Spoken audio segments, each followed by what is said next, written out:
ndivyo neno la Mungu linatuambia, na hawezi kuivuka.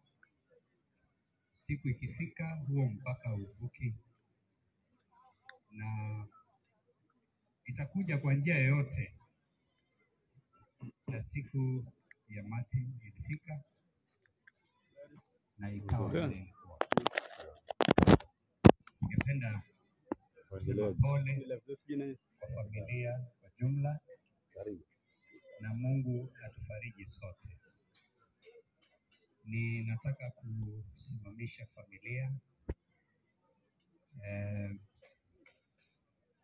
familia kutoka Kisii, manake Mary yuko Pwani lakini ametoka sehemu za Kisii, na ningependa kusimamisha familia. Najua kuna wengine wako njiani, kuna wengine wamefika.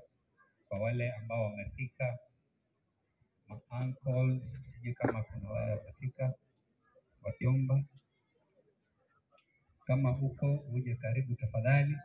Lakini ningependa kusimamisha wale ambao wako hapa. Dada Mary ako na dada zake, ningependa dada zake, kabla ya dada zake, aunti yake yuko hapa.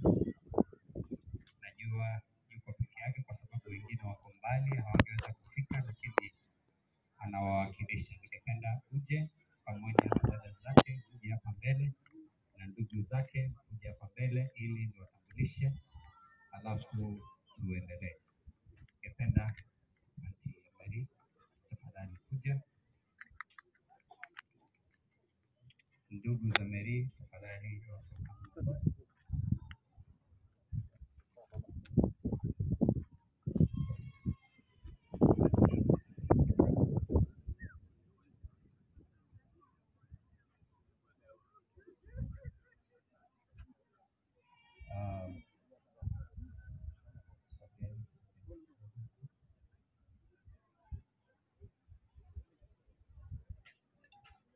We are a big family.